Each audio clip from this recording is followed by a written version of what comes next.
பச்சைப்பயிறு தோசை செய்கிறதுக்கு நான் வந்து 1 டம்ளர் அளவுக்கு பச்சைப்பயிறு எடுத்து ஒரு பவுலில் சேர்த்திக்கலாம். அதே டம்ளரில் 1/2 டம்ளர் பச்சரிசி, 2 ஸ்பூன் உளுந்து, கூடவே 4 வரமிளகா கழுவிட்டு ஊற வச்சுக்கலாம். பாருங்கள், நல்லா கழுவி எடுத்துகிட்டு வந்துட்டேன். இப்போ இதில் தண்ணி ஊற்றி 4 மணி நேரம் ஊற வச்சு எடுத்துக்கலாம். ஏற்கனவே கழுவிட்டு தான் ஊற வச்சுருக்கிறேன். இதை அப்படியே சேர்த்திக்கலாம். கூடவே 1 ஸ்பூன் சீரகம் சேர்த்து அரைச்சிக்கலாம். இப்போ இந்த மாவுக்கு தேவையான அளவுக்கு உப்பு போட்டுக்கலாம்.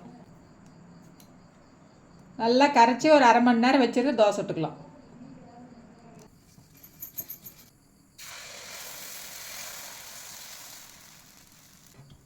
கொஞ்சமாக எண்ணெய் விட்டுக்கலாம்.